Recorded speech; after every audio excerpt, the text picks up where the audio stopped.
Welcome to the Bank of Canada. The euro took We're going to have a look here at a bank that's come into much more focus recently at Axia. This is a bank that has started to change its rhetoric throughout the year, so we'll have a look a little bit like the Bank of England, how they've shifted language throughout the year, and also has actually now begun on a path of raising rates. So Bank of Canada, because of the fact that they release their interest rate decisions in the middle of the European day, has certainly become another bank that has created a lot of focus and also creates a lot of opportunity for trades, particularly if you have your process and your template for how to trade central banks.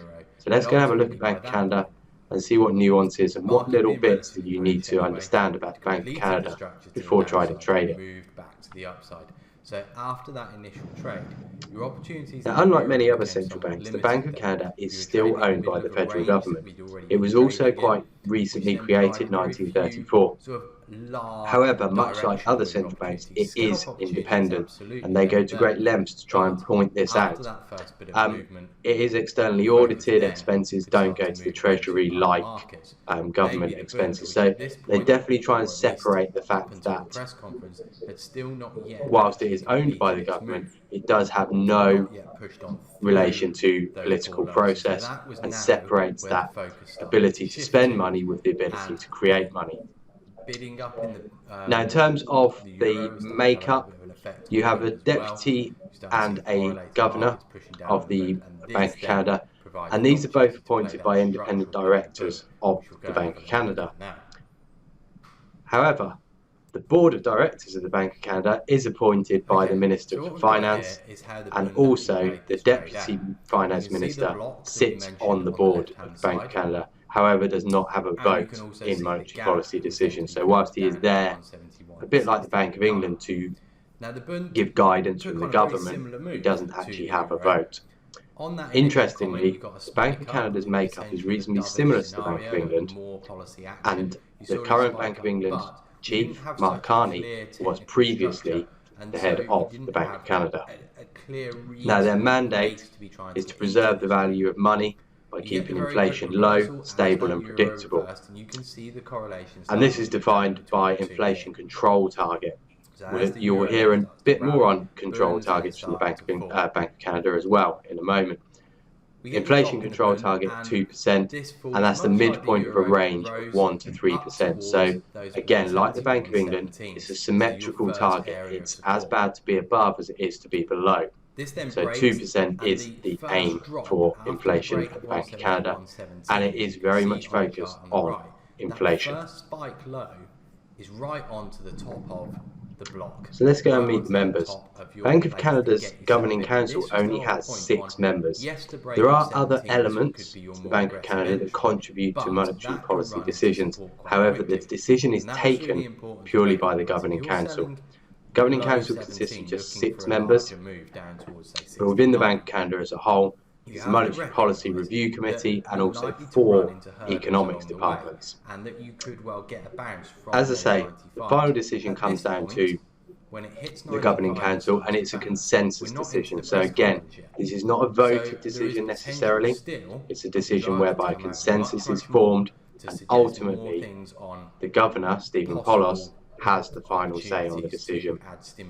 Him and Caroline Wilkins are the 2 members that you particularly want to be looking out for in terms of any speeches, any communication. Other members are a little bit less likely to actually comment publicly and guide policy outside of a meeting. So beyond Timothy Lane, who you do very rarely hear from, it's all down to Poloz and Wilkins, who give the majority of Bank of Canada guidance going forward, and also any kind of change in rhetoric. In terms of when they release decisions, these come at 2 in the afternoon UK time. So let's go and have a look at how those meetings pan out, the setup before those meetings, and then also what you get in those meetings. Very, very quick move, and all of that came about as it broke out. So, coming into the meetings, Bank of Canada actually goes through quite a long process to get to its final decision that was released to the market. This all starts off with staff projections. So this starts off by using two of those economic committees to actually provide projections going forward. And this comes 2.5 weeks before the decision. There is then, after that, the major briefing. This is where they take into account surveys, where they take into account economic developments, how markets are reacting, how markets are moving. This comes 1.5 weeks before. So this is more a case of the economics departments discussing these ideas, staff coming up with projections and potential policy recommendations. You then, a week before the decision, get the final policy recommendations. This comes 1 week before. After that, you then, the day before the decision, get the deliberation and decision. So this is where the governors will take all of the information, take those recommendations from the various staff and economic departments, come to a final decision. The staff will give them their recommendations. They come to a final decision the day before, and then decide how they will draft it, how they will devise the wording. And again, much like any other central bank, the wording is extremely important. So they will draft all of this the day before, and then finally the publication comes on the Wednesday, and this comes at 3 p.m. UK time. In terms of meetings, very similar structure to many other central banks. There are 8 meetings a year, 4 of which have a monetary policy report, in which it includes staff projections and also a Q&A session with Governor Polis. In terms of a blackout period, and as I'm sure we've spoken about before, the blackout period is when you will not hear from any central bank member, and that comes from a week before the decision, so the Wednesday before and at the time of the final policy recommendations meeting. So that serves to not allow these final recommendations to come out to the market, and then total blackout of information until then. Now, the Bank of Canada has a quite limited toolkit compared to other central banks, or at least a limited toolkit in the sense that it has not used a great deal of it. So the main focus for the Bank of Canada is still pretty much entirely interest rates. What you get from the Bank of Canada in terms of interest rates is an announcement of an overnight target rate. Now, this target rate forms the middle of a band, as with, say, the ECB, for example. So at the top of this band, you will have the bank rate. This is the rate that banks can borrow directly from the central bank. At the lower side of the band, you get the deposit rate. This is what you get paid on deposits put at the Bank of Canada. So that's how it works. That's really the only rate that you will see. It's the only rate that will get released, and pretty much the Bank of Canada's only tool. Now, the way they manage the liquidity in the system, i.e. to keep the rate at the middle of that band, is through the LVTS, which we'll have a look at in a moment. That's the Large Value Transfer System, and it's where the Bank of Canada conducts its OMOs, allowing liquidity to be pushed in or pulled out of the system. Now, beyond that, the Bank of Canada has no other tools, or certainly no other tools in use. When it comes to QE or other extraordinary measures that other central banks have very much made use of, the Bank of Canada has not done so. However, what they have got is a framework for unconventional measures. So what this serves to do is provide confidence to the market that the Bank of Canada will step in if need be. Now, the result of this is that Bank of Canada's bonds still get bought, perhaps in line with other central banks anyway. Think about the idea that if the ECB is buying German bonds, if the FOMC is buying treasuries, then the Bank of Canada's bonds are going to get dragged up in line with these anyway. on the release of that decision to get What the framework serves to do is, as I say, it provides that confidence, and so that buying of Canadian bonds is acceptable risk because of the fact that the Bank of Canada has said that they will back up the bond market if need be. The result is Bank of Canada hasn't actually had to do that, have not had to expand their balance sheet, but this framework for unconventional measures does still remain. So that's the way they've managed monetary policy. That is their toolkit. Seems limited, but by implication it is not. Okay, let's go and have a look at the LVTS and see how that exactly works. And it's then the new entrants that get squeezed. All banking transactions in Canada go through the LVTS, and specifically the settlement account. The idea here is that throughout the day, transactions between banks happen and go through this account.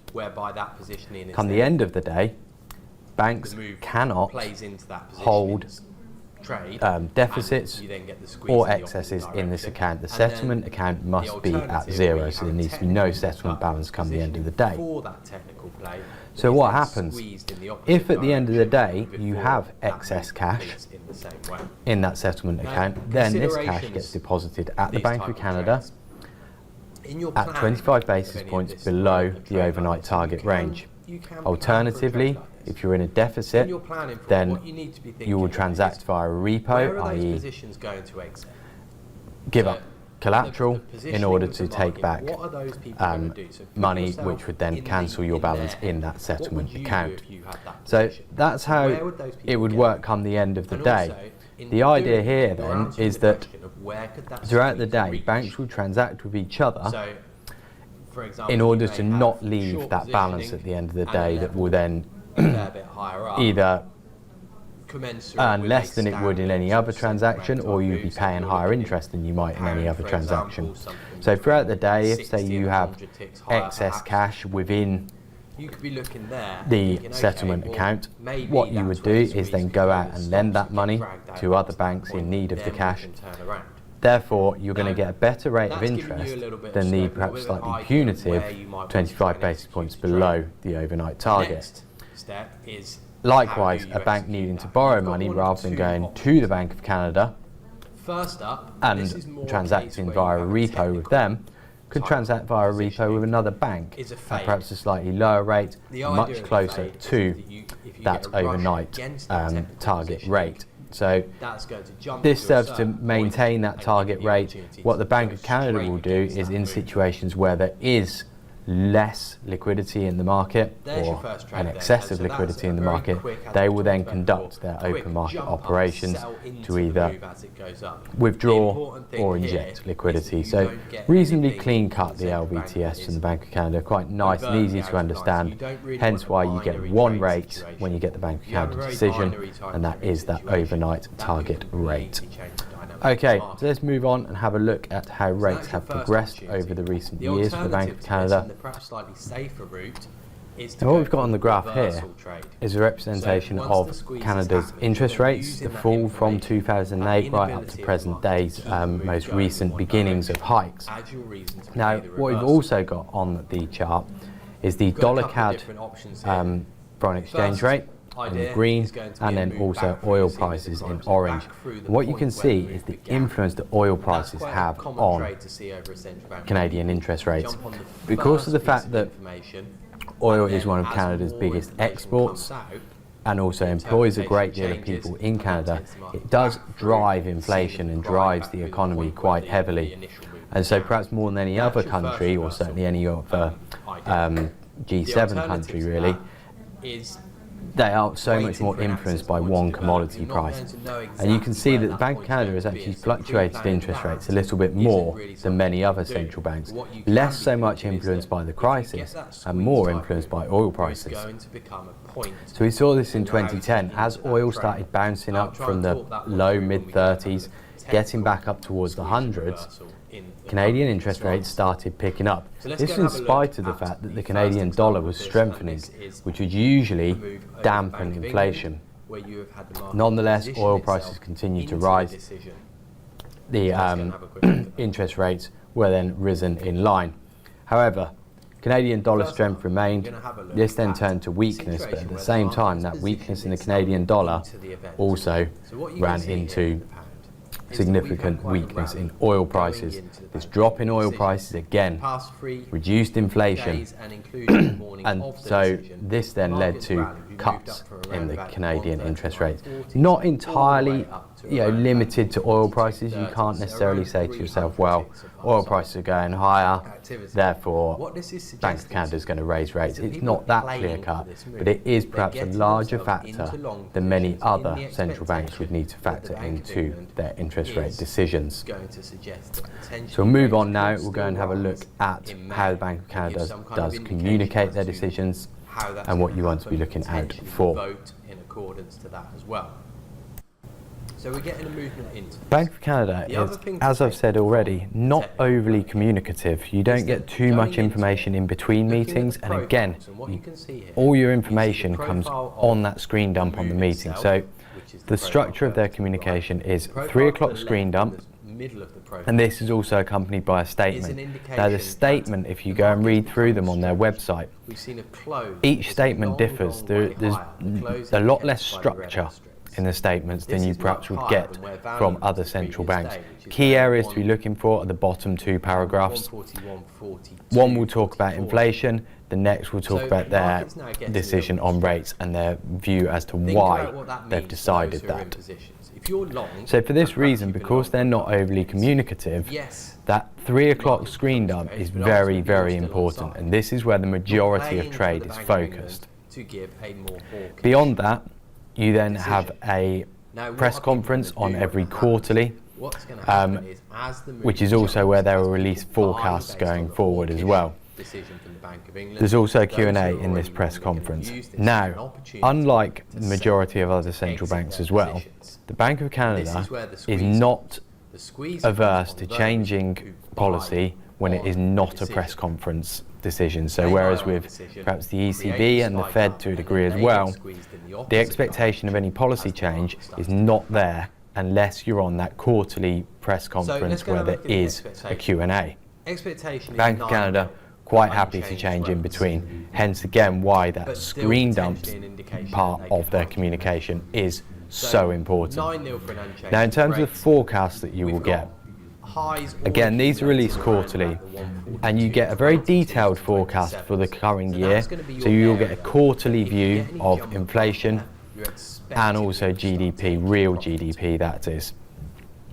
Beyond that, you will then get a yearly view going out for the next 3 years. So a bit like the Fed will give you that yearly view, but the Bank of Canada does give you quite a lot of detail very near term. You do not get any minutes released with the Bank of Canada, and furthermore you do not get any forward guidance. Governor Polos has been quite explicit on this as well. He's been very clear to say that they will not give forward guidance, and most recently actually noted that the market is adapting to the fact that the Bank of Canada does not give forward guidance. So it is very much interpretation of the statement. And as I say, all about that screen dump. We'll have a look at a few examples of screen dumps in a moment, and you can see how the market reacts, and that's where you do get an opportunity. So we'll go and have a look at that in 1 minute. So if your focus is going to be on the press release and the statement, what parts would you need to be focusing on? First up, data dependence. Bank of Canada has generally reiterated a point that they will remain data dependent and guided by incoming data. What this serves to do is allow you to look at recent data to give you an idea of how a market is perhaps pricing in the next rate hike. So say, for example, you get an exceptional number on an unemployment number for Canada, probably the most important number alongside CPI. Say you're starting getting outlier type numbers there, that's going to influence pricing going into any decision. And so therefore, the Bank of Canada's interest rate decision or policy decision should likely be influenced by the data that you've seen coming out. This is a little clue for the drill coming up, so take on board that information about data as that drill comes up. Next up, excess capacity and labour market slack. Similar to the Fed, the Bank of Canada does focus quite a bit on the Phillips curve. This is the relationship between unemployment and inflation. Now, the idea here, and this is how to interpret these comments, excess capacity and considerable or ongoing labour market slack effectively means that the economy can grow without having too much impact on inflation, because you get to a point where the economy can grow so far before we hit a point where that growth in the economy now can't happen without increasing inflation by pushing on wage demands, that way increasing inflation. So their view on whether there is excess capacity and whether there is labour market slack is very important. So greater amount of spare capacity, excess capacity, therefore means that inflation will not get to a point where inflation is pushed higher, i.e. rates will not need to raise if they have considerable slack, considerable excess capacity. It's when this diminishes that's very important. And so it's the severity of how they describe the change in excess capacity and labour market slack that becomes very important. This is usually very clearly and very consistently qualified as well, so a very, very key focal point on the Bank of Canada. Next up, they will give a reference to the global outlook. This is often a reason perhaps to not do something or perhaps to start doing something. So they will always give reference to global developments, be this NAFTA talks, be this oil prices. Developments globally, the Bank of Canada will give a clue on, and also state how much influence they perhaps may be taking from these. So this is a bit of an ad hoc one, a little bit confusing in terms of there's not a consistent way that they tag this and not a consistent way that they will talk about it. So very much an interpretation trade, this one. Finally, you will get a discussion of factors that are influencing inflation. Now this is very important in terms of how these factors are influencing inflation, what their likely impact is. So, for example, Bank of Canada may or may not use the phrase transitory, and they have done this in the past. If they view inflation being impacted by food prices, by commodity prices, and suggest that this is transitory, then that increase or decrease in inflation, whichever one it is not likely to last, and so therefore can be looked through. For this reason, you do need to understand how Canadian inflation is moving into the figures, i.e. if inflation is rising based on oil prices and they suggest these are going to be transitory, then what that's suggesting to you is that rates will not need to be hiked anytime soon. However, if inflation is falling going into it and they suggest that's transitory, equally they're suggesting that inflation really should be a fair bit higher, and for that reason you can then still start expecting rate hikes going forward. So let's go and have a look at how the Bank of Canada throughout 2017 tagged inflation, tagged some of those key areas, giving you a sense of what they were likely to do at the next meetings. So let's go and have a look at how those focal areas evolved throughout 2017. Great way to keep track of this. Keep yourself a table with those key areas that you're looking for some kind of change or information to be developed within. You keep track of that as time goes by. Works for all central banks. It's a great way of keeping track rather than having to go back, read through statements before every meeting. You don't want to be going back over the same work twice that you would have done at previous meetings. So go and have a look back at last year. April, there was no reference to data dependence. Regarding the outlook, there were significant uncertainties. Regarding that excess capacity and slack, output gap is to be closed in the future. So basically saying we don't need to do anything just yet, but we do feel that we're perhaps moving towards that. So giving a little bit of clue going forward, but it's hardly anything clean cut, and certainly opens up room that, you know, if that gap remains, they don't have to do anything. They're not painting themselves into a corner, which is what a central bank does not want to do. Regarding inflation, currently it is at target, and so this is why they're pointing out that that gap will be closed but has yet to be. It's currently at target due to transitory factors. Now these transitory factors we'll talk about in the May meeting as well. So at the moment they believe that the reason inflation is high is not going to last. Policy stays 0.5%. Come May, again nothing on data, uncertainties continue regarding the outlook. There's still ongoing excess capacity, so still no reason to be changing rates. And food prices are pushing lower, in line with their thoughts from April. So they felt that the food price drop was that transitory factor. So food prices were higher, creating that transitory inflation, and therefore as that started to drop, inflation dissipated, no need to raise rates. Now, come July, things had started to change. Data had started to improve, inflation had started to pick up. Now, first up, on the data dependence, they suggest that the adjustment is guided by incoming data, so they raise rates 0.75%. Confidence has been bolstered in the outlook, slack has been absorbed. However, they still believe that there is some way to go on inflation, so the softness is temporary and it should reach 2% come mid-2018. So they're suggesting that they're on the way to hiking, that these hikes could keep coming, but it's more likely to be quite slow until they reach that 2% target come mid-2018. So, what happens after that? We get better data, and you've got the clue to be watching data from the previous month, that the adjustment was guided by data, so you should have been watching the data. That also provides you quite a few trading opportunities. But come September, their decision again has been guided by data. Regarding the outlook though, stronger than expected economy. Excess capacity does remain, but it was that bit on the outlook, that stronger than expected economy, that has warranted the increase in interest rates. Slight increase as expected in inflation, so nothing new there. However, that improvement in the outlook is what's warranted a removal of some stimulus. This is a signal by the Bank of Canada that they are now sort of definitely on the road to removing this stimulus, the stimulus from low rates, and this could well be ongoing. This is a big shock to the market. I will show you this on a chart in a moment.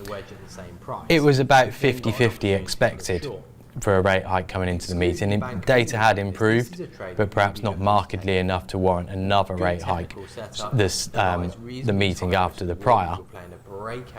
But it was a surprise, and you got a very, very large move, and we'll have a look at that in a moment. Now, come October, we're now starting getting that settling down, and you often get this after a hike, that the sort of rhetoric, the language settles down a bit as the bank doesn't want to then sort of stoke the idea that there's going to be more and more rate hikes coming faster and faster and faster. So come October, once again, they'll be guided by incoming data. So, as I said before, this is now key for that drill that's coming up. Think about how the data's improved, and that will get explained before the drill coming up. However, there is now substantial uncertainty around NAFTA. This is the period where Donald Trump's starting to renegotiate NAFTA. A lot of uncertainty as to what exactly he's going to do there, and that could have damaging impact on the outlook globally and certainly for the Canadian economy. This excess capacity remains. More growth without inflation, and there's still slack. So they could still have more growth without that pushing inflation above target, and there is still slack in the economy. Labour market not yet a source of inflation. So again, pointing out that previous fact. And it's also been impacted by the higher price of the Canadian dollar. So that higher value of the dollar has been impacting inflation and reducing that down a little bit. So no change on rates in October.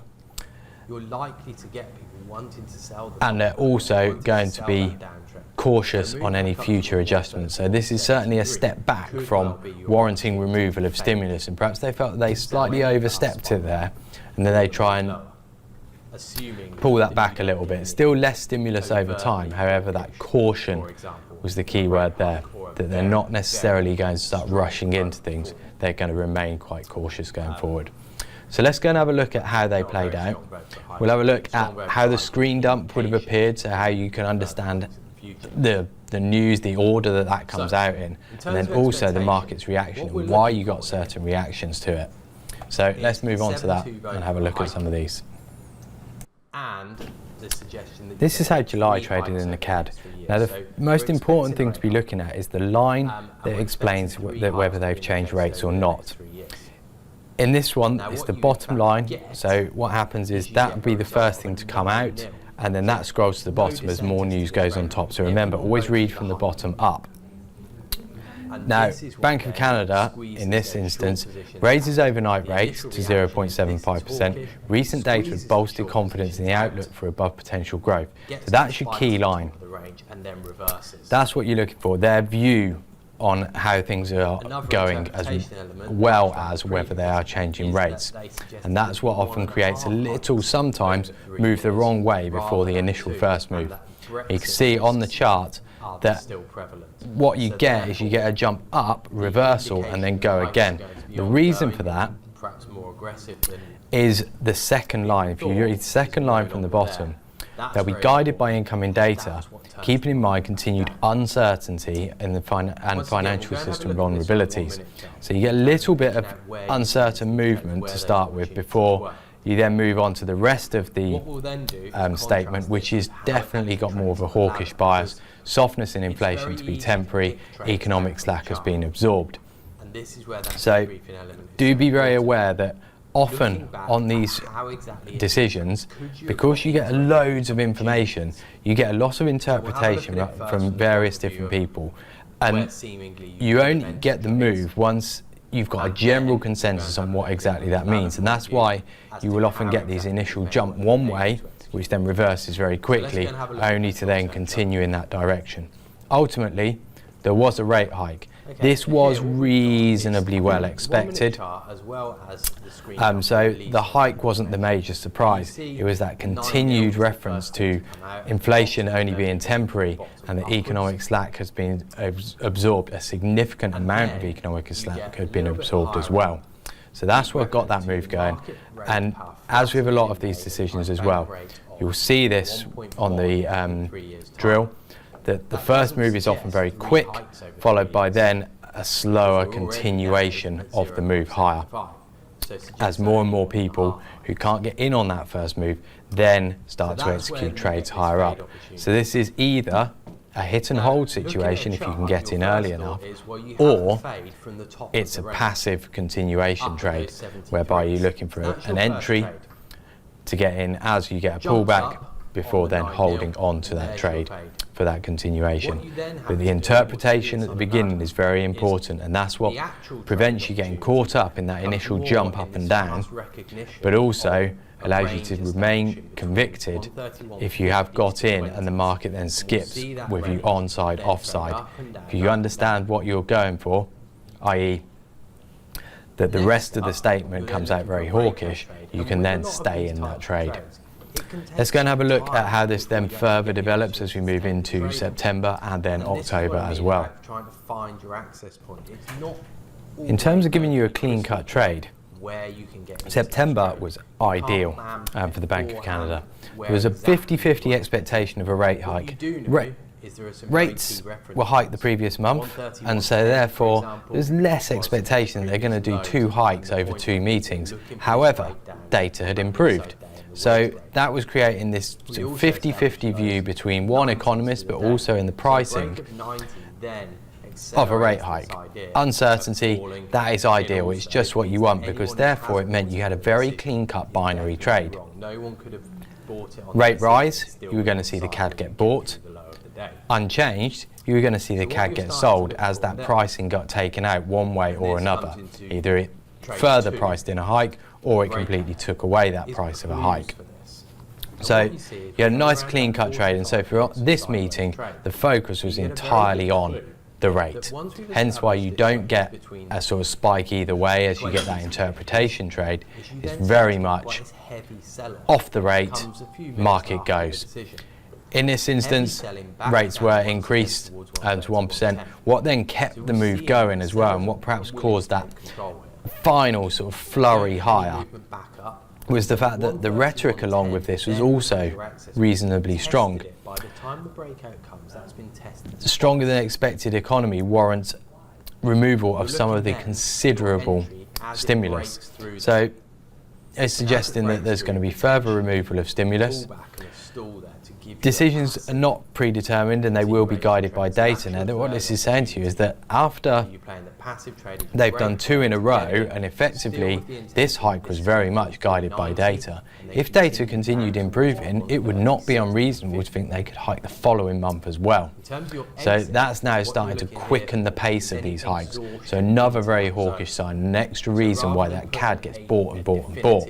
This is the level on it. They do go on, however, to say that some excess capacity remains in the labour market, and so this is taking it back a little bit. Yeah, they're sort of very hawkish, but then give a slight dovish element to it. Now, in terms of the way this trades, very, very fast move. This is 200 ticks. The move on the last decision, around about 50 ticks and a bit of continuation, taking it to around about a total of 70. Here, however, 1 minute move, 200 ticks. That does seem a little bit excessive, and hence why you get this very large pullback. Now, what you have to be thinking about on these type of moves is, one, how far it can come back, but being patient in your chance to buy it. It'll be very, very easy after it's shot up that the first flick back, you then start trying to buy it. However, if you have a look, we actually get a pullback of a full 80 ticks on this. We drop all the way back down towards 81.80. That's where the low volume comes in. If you have a look at where the volume profile is on that chart, you see that there's a distinct lack of volume below 81.80. So this provides you a bit of support, gives you a place to get in. We then get a rotation back up, but only to the wick, and that was the point where you got that final exhaustion. That bit of the move would have been extremely fast. So if you're in on this, that is an ideal place to exit. That's the exhaustion trade. And so what happens is, as the market trades higher, you get this final flurry of stops, that people rush in to buy. That's a very good indication that you should perhaps be considering getting out of that trade. So as you see it, you have that in your plan, you're ready for that. As soon as you get that exhaustion up, out you come. And then you get the pullback of around 80 ticks and then consolidate. So on these pullbacks, as we talked about in the preparation, be patient with them. After that first 1 minute move, it slows down. It then offers you a chance to start to think about what's going on. Just because it's moved very quickly initially doesn't mean you need to start making decisions on the spur of the moment very, very quickly and trying to jump in and jump out of trades. Wait, let the market establish an area that it wants to trade within, and then you can trade from there. And so it was 2 minutes it took before it actually gave you the opportunity to buy around those 81.80s before then grinding back up. And that's the other thing to remember. So what we've now got is a range. Once that initial move's happened, particularly when it is real game-changing information, rate hike when it was not exactly expected is a big, big deal. on a break. So as it comes back, you're then thinking, right, this could be a much, much slower move higher to complete that little bit of a move, and then consolidation that we see for the rest of the day. And that consolidation comes because of the fact that we've moved so far. You're less likely to get that continuation. Also, the end of that move is very much done on an exhaustion. Okay, so that's how we've traded July and September. We'll now go and have a look at October, whereby you can actually see the interpretation trade in it, and we'll talk about that in a moment. And we're starting now to actually just have a little bit of a tip through. The October meeting was a great example of people getting their interpretation wrong, and this giving you a trade opportunity. That all-important first line comes out, no change on rates. Okay, that was what was expected. However, it's what comes next that's important. It says that while less monetary stimulus is likely to be required over time, the bank will be cautious about making future adjustments. Now, a lot of people will have gone off that first phrase, less monetary stimulus, likely required over time. So that less monetary stimulus over time, deemed hawkish, more rate hikes coming, and so you get that very quick buy up, and that's that little wick that you can see on the chart. 15 to 20 tick up move.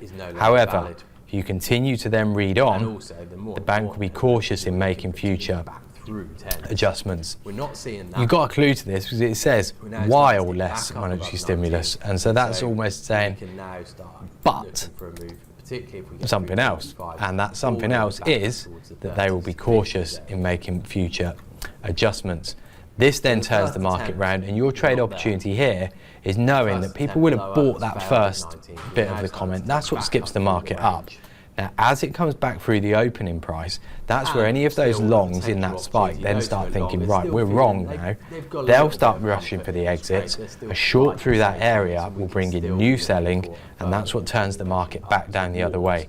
So often these interpretation trades give you that opportunity whereby the market goes the wrong way initially, based on the very first comment, only to then get turned over as the rest of the commentary and understanding and interpretation comes through. It becomes a reasonably dovish statement after that. Still slack in the labour market. More economic growth than projected without inflation rising materially above target. So again, that's showing that there's more slack in the economy. Substantial uncertainty about NAFTA.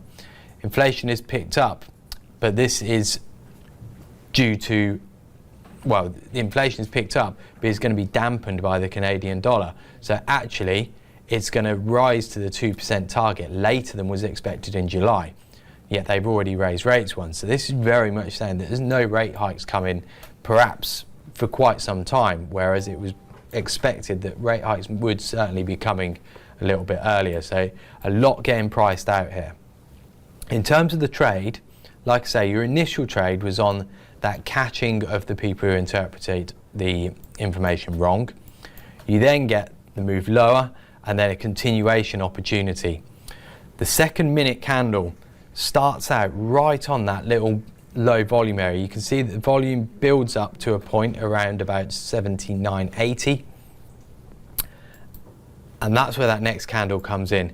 Doesn't make its way into that low volume area, the lowest volume that you can see in the middle of that range, and then starts to come off once again. So that was your opportunity. Again, you didn't have to be super fast on it. This is a whole minute later that you can still get in, and you're still then looking for that continuation towards new lows. We make a new low and then put in a small rejection candle on the 1 minute, which can allow you out of the trade, unless of course you had a level that you were targeting lower down. But this very key and something to watch out for on all central banks, that misinterpretation whereby the market goes off a few words rather than the whole sentence. That way you get an opportunity to go against it, and it's the move back through the open of that candle, back through where that first bit of move started from, that then really kicks on the next bit of move. And that can also extend the range that little bit more because of the fact you've got positioning trapped. This dropped around about 100 ticks on those slack, on those inflation comments. We then consolidate once again towards the low. So after you've got that first move, keep thinking about how you can then take on more passive, slower trades. If you have a look, that the highest spike in the consolidation as well coincides with the low of that first minute candle, and that is also a key area to be watching for. The low or high of that first candle, that real strong initiative, highest volume candle, often creates a reaction when you get back to it. So watch out for those. Keep a note of that mentally, or write it down very quickly after the figure. That way you've got reference points to be looking at as the market comes back. And you're taking that trade on very much as a scalp trade over this. Yeah, we've already established a sort of little bit of range at the low. So you're taking it as a scalp and just running it back into that range. So, time now to move on to a drill. You've seen what's happened in July, in October, or in September prior to the October as well. We'll now go on and give you the drill in December. So, we'll explain the drill in a moment. Questions will be coming up. First up, I'll run you through a chart of how the market was looking coming into that December meeting.